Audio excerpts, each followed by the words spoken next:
అస్మద్గురుభ్యో నమః.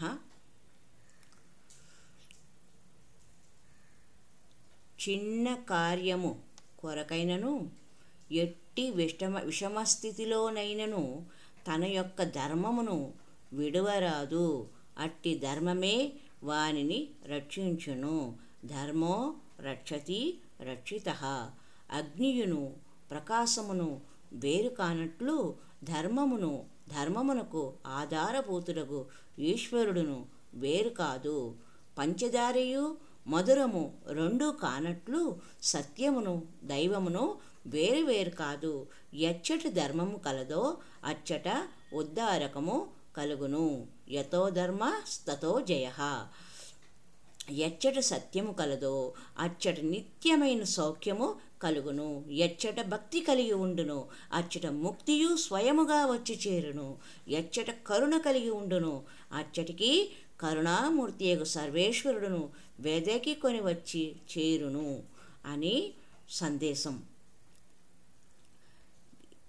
ఈ సందేశమునకు ఉదాహరణగా మనము శ్రీమదాంధ్ర మహాభారతంలోని అరణ్య పర్వము తృతీయాశ్వాసంలో మనము శిబి చక్రవర్తి యొక్క కథ గురించి తెలుసుకుందాం.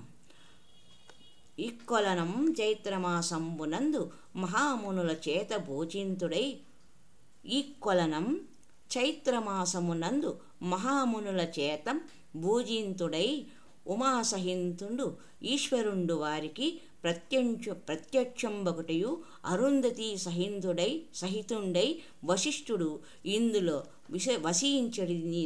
వసించనిది భృగుతుంగంబను పర్వతం బిందును శ్రీనరపతి శిబియనువాడు తొల్లి యజ్ఞంబు చేయుచున్న ఇంద్ర అగ్నులు వాని మహాగుణంబు ఏరుంగా వేడి ఇంద్రుడు శ్యానంబైన అగ్ని కపోతంబై శ్యాన అభయంబున బరదించి శిబి మరవు వచ్చిన దాని నెగిచికొని వచ్చి శ్యానంబు శిబికి ఇట్లనియే. పూర్వము చైత్రమాసంలో ఒక కొలను సమీపంలో వశిష్ఠుడు అరుంధతితో కూడి భృగు మహర్షి అందరూ కలిసి ఒక ఆశ్రమంలో నివసించి ఉన్న సమయంలో వారికి పార్వతీ సమేతుడైన పరమేశ్వరుడు ప్రత్యక్షమయ్యి అప్పుడు అక్కడ శివి చక్రవర్తి కూడా ఉన్నారు. ఆ సమయంలో ఆయనను పరీక్షించాలని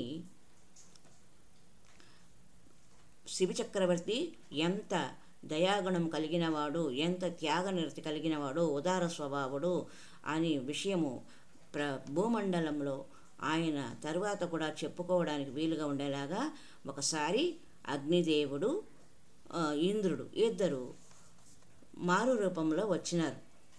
ఇంద్రుడు డేగ రూపంలో, అగ్ని పావురం రూపంలో వచ్చి వారిరువురు శివి చక్రవర్తి దగ్గరికి వచ్చినారు. ముందు వచ్చింది పావురం వచ్చి శివి చక్రవర్తిని శరణు కోరింది. శరణు అని ఆయన పాదాల వెంట వాలింది. వెంటనే శివి చక్రవర్తి మరి ఒక ఆలోచన లేకుండా నీకేం భయం లేదు, నేను నిన్ను కాపాడుతానని అభయమిచ్చాడు. వెంటనే డేగ రూపంలో ఉన్న ఇంద్రుడు వచ్చి, అయ్యా శివ చక్రవర్తి, ఈ పావురము నాకు ఆహారము, దీనిని నీవెట్లా తీసుకుంటావు, నా ఆహారాన్ని నాకు ఇచ్చేయి అని పట్టుబట్టాడు.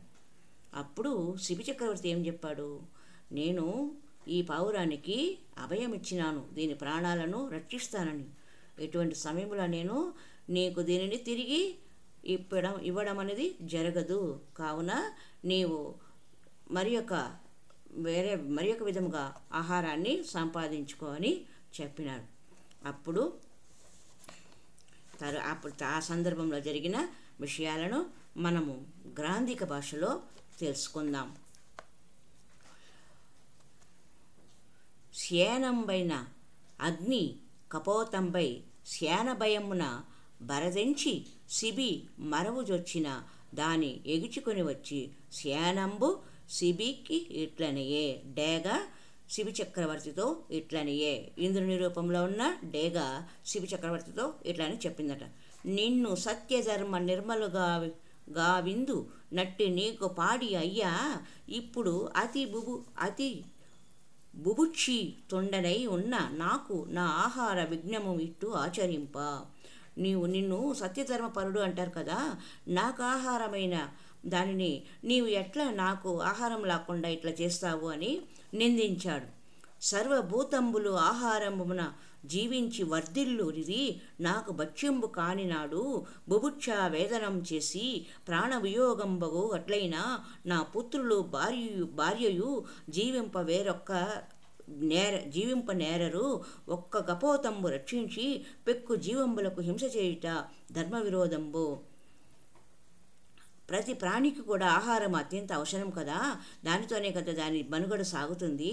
అటువంటి సమయంలో నా ఆహారమైన ఈ పావురాన్ని నా నుండి వేరు చేయడం వలన నాకు ప్రాణ వియోగం కలుగుతుంది. నాకు ప్రాణ వియోగం కలిగితే నా కుటుంబం అంతా పాడైపోతుంది. నా భార్య పిల్లలందరూ నేను పోవడం చూసి బాధపడతారు కదా, దీనివల్ల నీకు వచ్చిన ఇది ఏమి, ఇది ధర్మ విరోధం కదా అని డేగ రూపంలో ఉన్న ఇంద్రుడు శిబి చక్రవర్తిని నిందిస్తున్న మాట్లాడిన మాటలు.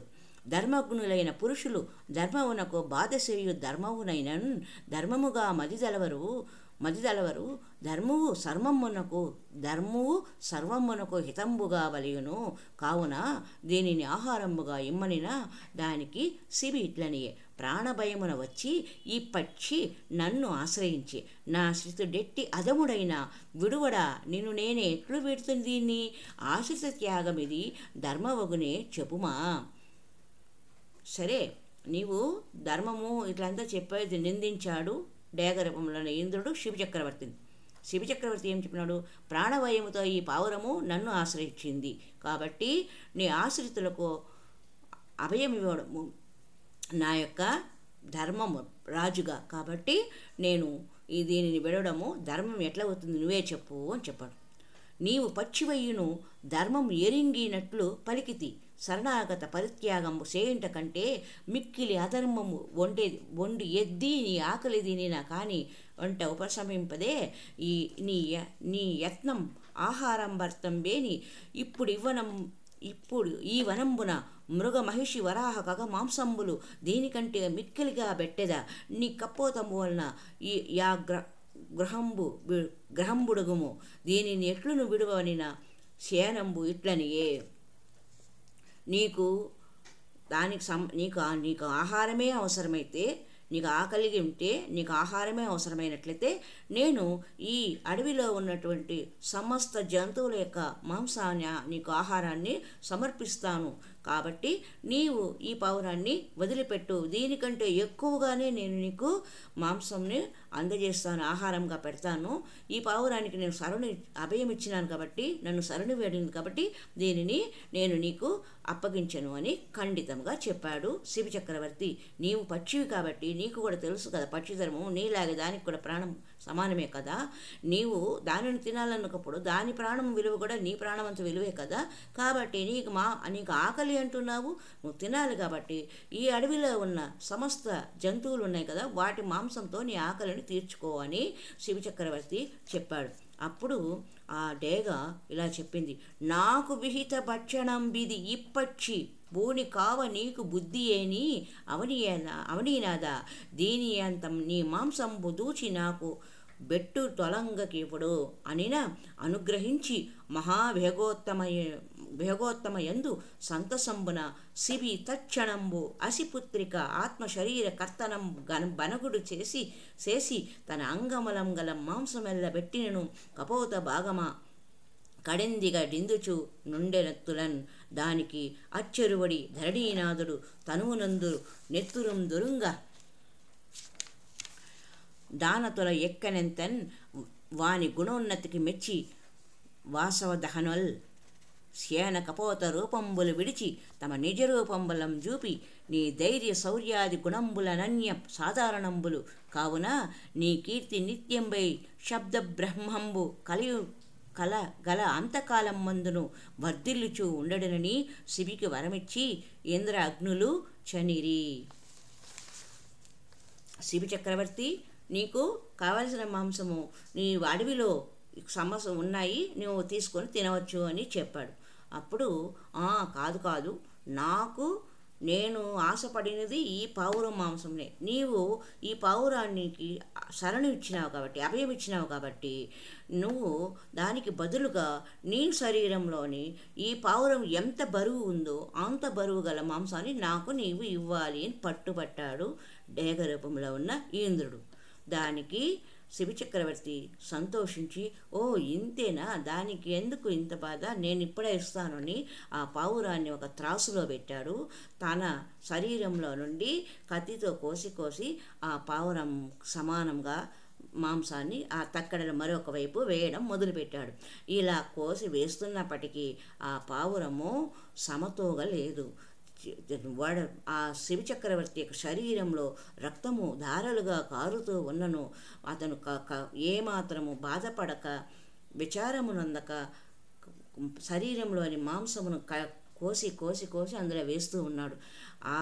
ఆ పరిస్థితిని చూసిన ఇంద్రుడు ఆశ్చర్యపోయి, ఇటువంటి మహారాజులు కూడా భూమి మీద కలరా అని ఆశ్చర్యపడి, వెంటనే వారికి శిబి చక్రవర్తి ఎదుట ప్రత్యక్షమయ్యి అతని శరీరాన్ని మామూలుగా చేసి, మేమిద్దరూ అగ్ని ఇంద్రులము, నీ యొక్క ఔదార్యతను, కరుణను, దయాగుణమును పరీక్షించడానికి మేమిద్దరూ ఈ రూపంలో వచ్చాము అని అగ్ని ఇంద్రుడు ఇద్దరు డేగ, కపోతం వంటి పావుర రూపాలను వదిలి తమ నిజ రూపాలను ప్రదర్శించి, నీ యొక్క కీర్తి భూమి మీద శబ్ద రూపంలో ప్రతి ఒక్కరూ నీ గురించి గొప్పగా చెప్పుకునేలాగా చిరకాలం ఉంటుంది అని ఆశీర్వదించి వెళ్ళినారు.